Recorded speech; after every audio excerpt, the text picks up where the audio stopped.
వాగర్ధావివ సంపృక్తౌ వాగర్ధప్రతిపత్తయే జగతః పితరౌ వందే పార్వతీ పరమేశ్వరౌ.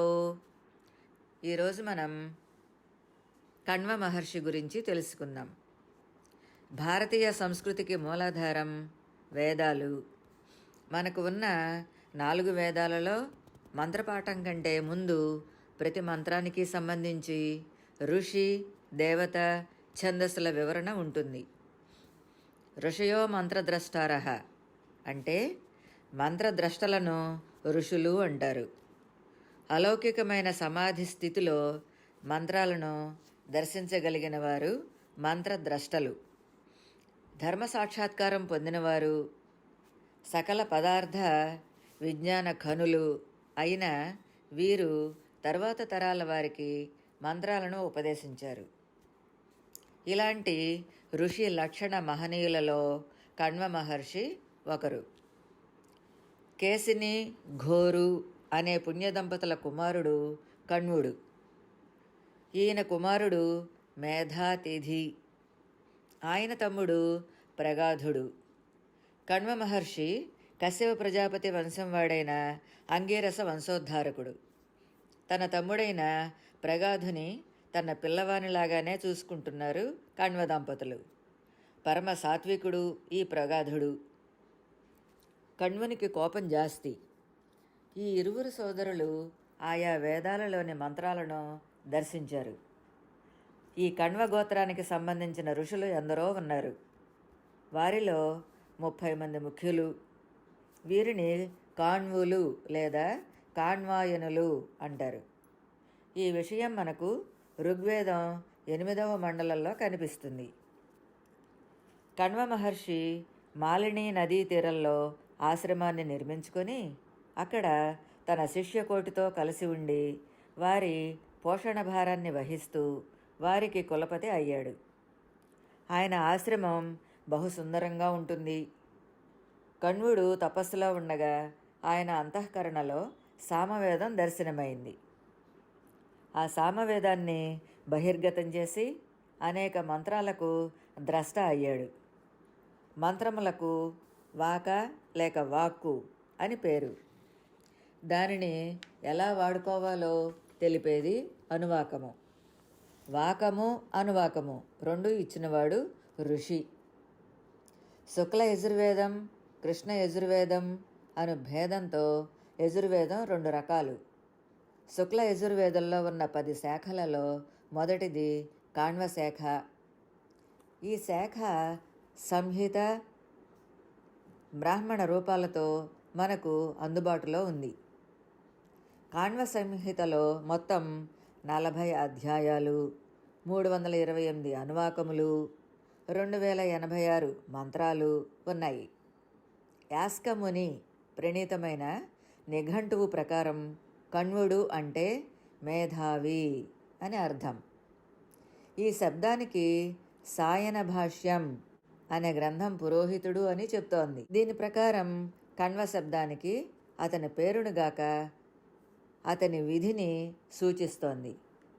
ఋగ్వేదంలో కణ్వ శాఖలు ముఖ్యముగా 4 కనిపిస్తాయి. అవి వయస్వ శాఖ, ప్రియమేధ శాఖ, ఉపస్థుత శాఖ, సోబరి శాఖ. ఋగ్వేదంలోనూ యజుర్వేదంలోనూ కణ్వ మహర్షి ఆయన వంశం వారు చేసిన అనేక దేవతాస్థుతులు మనకు సాక్షాత్కరిస్తాయి. ఒకప్పుడు పురుష దేవతలకు మాత్రమే యజ్ఞాలలో హవిస్సులు అందేవి.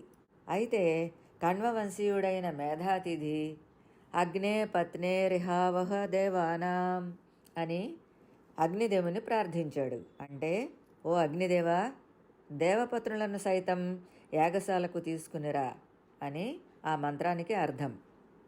ఈ నూతన రీతిని పరిశీలిస్తే స్త్రీల పట్ల కణ్వ వంశీయులకు గల పూజ్యభావం స్పష్టమవుతోంది.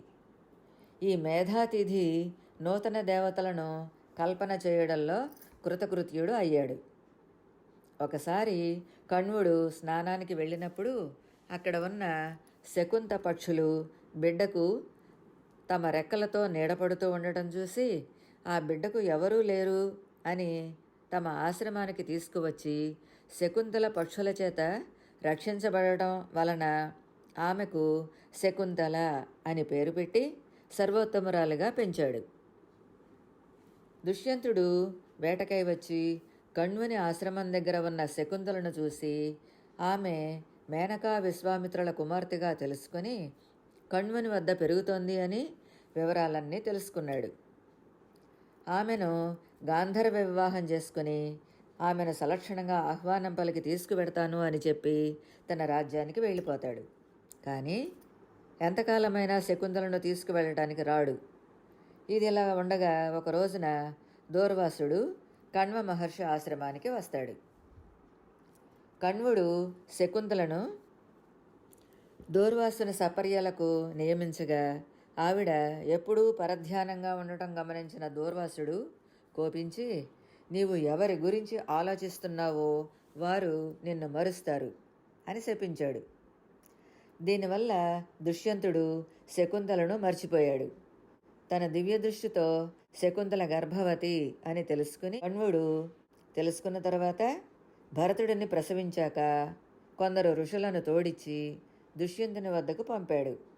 ఆకాశవాణి పలికిన మాటలు విని ఆమెను తన భార్యగాను భరతుని తన కుమారుడుగాను అంగీకరించి సుఖంగా ఉంటారు. ఈ కథ అంతా అభిజ్ఞాన శాకుంతలము అనే పేరుతో కాళిదాసు రచించాడు. ఈ విషయాలు మనకు ఆంధ్ర మహాభారతంలో ఆదిపర్వం చతుర్థాశ్వాసంలో కనిపిస్తాయి. కణ్వ మహర్షి అనేక విషయాలలో ధర్మ ప్రవక్త. కణ్వ ధర్మశాస్త్రం స్మృతి చంద్రికలలో అనేక వాక్యాలు పెద్దలు తెలియచేశారు. యాజ్ఞవల్క్యుడి స్మృతిలో కూడా ఈ ప్రస్తావన ఉంది. మహాత్ముడు ప్రమాణికుడు ఈ కణ్వ మహర్షి. ధర్మాన్ని ఎప్పుడు ఎవరు రక్షిస్తారో వారి దగ్గరే ఉంటుంది. ధర్మాన్ని గోవుతో పోల్చారు. గోవును సేవించిన వాడిని అది వదలదు, వాడికి రుచికరమైన పాలన ఇస్తుంది.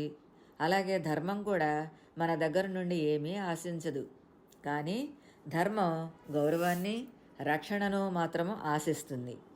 అనంతమైన వేదములలో ఒక్కొక్క శాఖ ఒక్కొక్క మంత్రము, మంత్ర సమూహములకు ద్రష్టలైన ఋషులు వాళ్ళ స్మృతులు, వారికి ఉన్న జ్ఞానం నుంచి, తెలుసుకున్న విధానం నుంచి, వారి దృక్పథంతో వ్రాయడం జరిగింది. ఋషులు అందరికీ ఉన్న ధ్యేయం ఒక్కటే, అదే పురుషార్థం.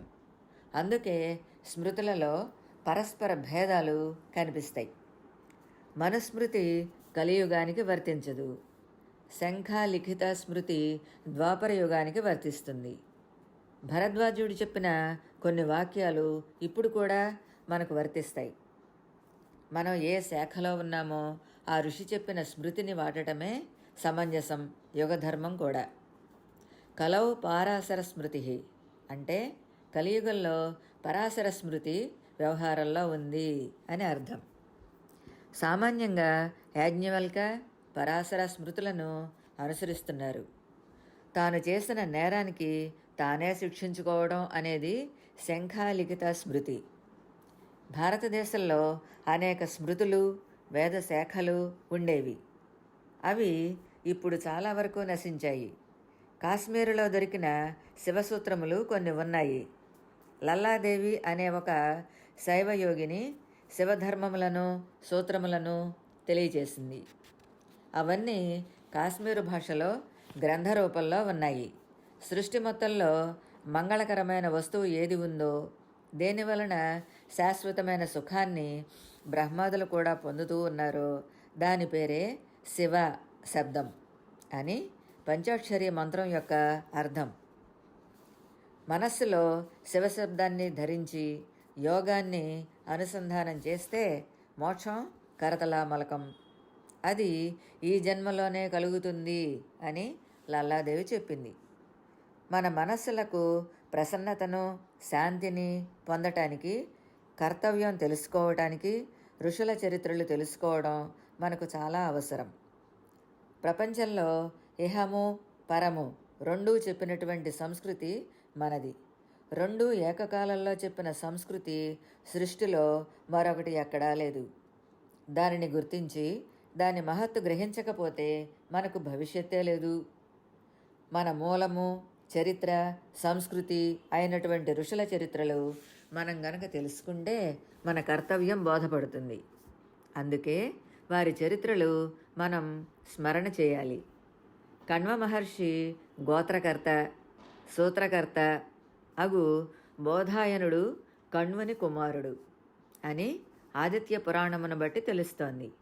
కణ్వుడు బోధాయన మహర్షి తండ్రి అగుట వల్ల, సూర్యునికి ప్రశిష్యుడు అవుట వల్ల, యాజ్ఞవల్క మహర్షి శిష్యుడు అవుట చేత మహానుభావులైన మునులలో కణ్వుడు గొప్పవాడు అని బోధాయన గుహ్య సూత్రములు తెలుపుతున్నాయి. బ్రహ్మ తేజస్సంపన్నుడు, లోకస్రష్ట, రుద్రాగ్ని తేజస్సంపన్నుడు, మహేంద్రుని గురువు ఈయన. ఈ విధంగా మంత్రద్రష్టలలో ఎంతో ప్రాముఖ్యం పొందినవాడు, కీర్తిమంతుడు కణ్వుడు.